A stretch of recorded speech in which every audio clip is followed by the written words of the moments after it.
നമ്മുടെ രാജ്യത്തിന്റെ സ്വാതന്ത്ര്യ സമരത്തിൽ ഒരു പങ്കും വഹിക്കാത്ത ഇന്ത്യയുടെ സ്വാതന്ത്ര്യ പ്രസ്ഥാനത്തെ ഒറ്റുകൊടുത്ത ഒരു കൂട്ടർ ഇന്ത്യ ഭരിക്കുന്ന സാഹചര്യം ഉണ്ടായിരിക്കുന്നു. അവന്റെ വക്താവിൽ നിന്ന് ഏറ്റവും അവസാനം ഒരു ശബ്ദം പുറത്തു വന്നല്ലോ, അസാമിൽ നിന്ന്. ആ ഒരൊറ്റ ഉദാഹരണം മാത്രം മതി BJP എന്തുമാത്രം അപരിഷ്കൃതമായ ഒരു പാർട്ടിയാണ് എന്ന് മനസ്സിലാക്കാൻ. പോയിന്റ് ബ്ലാങ്കിൽ വെച്ചുകൊണ്ട് മുസ്ലിമിനെ ഞാൻ നിറയൊഴിക്കും എന്ന് പ്രഖ്യാപിച്ച ഹിമന്ത ബിശ്വ ശർമ്മമാരുടെ പാർട്ടിയാണ് BJP എന്ന് പറയുന്നത്. അതൊരു സാമ്പിൾ മാത്രമാണ്.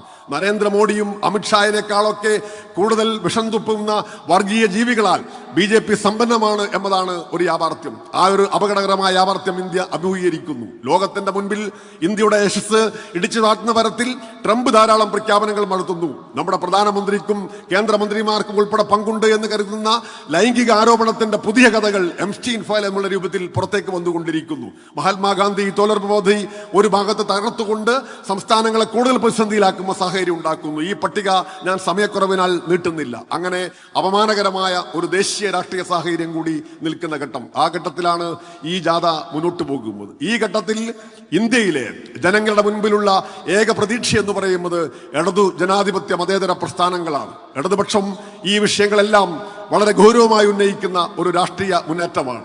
ലേബർ കോഡ് വന്നു. ആ ലേബർ കോഡിനെതിരെ ഇന്ത്യയിൽ ആരാണ് ശക്തമായി സംസാരിക്കുന്നത്? കോൺഗ്രസിന് സാധിക്കുന്നില്ല.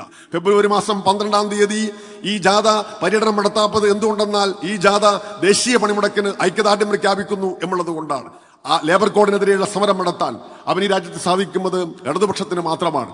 അങ്ങനെ നിർണായകങ്ങളായ പല വിഷയങ്ങളിലും ഇപ്പൊ ഏറ്റവും അവസാനം ഇന്തോ-US കരാർ വന്നു. ആ കരാറിന്റെ കാര്യത്തിലും ഒരു നിലപാടുള്ളത് ഇന്ത്യയിലെ കൃത്യമായി ഇടതുപക്ഷത്തിന് മാത്രമാണ്. ആ ഇടതുപക്ഷം ഭരിക്കുന്ന കേരളം നമുക്ക് മുന്നോട്ട് കൊണ്ടുപോകണം. ഇടതുപക്ഷം ഇന്ത്യൻ രാഷ്ട്രീയത്തിലെ ഏറ്റവും വലിയൊരു അനിവാര്യതയാണ്. ഇപ്പൊ സംഘടനാപരമായി പാർലമെന്റിനകത്തും വിവിധ സംസ്ഥാന നിയമസഭകളിലും അതൊരു വലിയ ശക്തിയാവണം എന്നില്ല. പക്ഷേ അത് മുന്നോട്ട് കൊണ്ടുപോകണം. ആ ആശയങ്ങളെ ശക്തിപ്പെടണം. അതില്ലാത്തൊരു കേരളത്തിനും ഇന്ത്യക്കും ഭാവിയില്ല എന്ന യാഥാർത്ഥ്യമാണ് നമ്മൾ ഉൾക്കൊള്ളേണ്ടത്.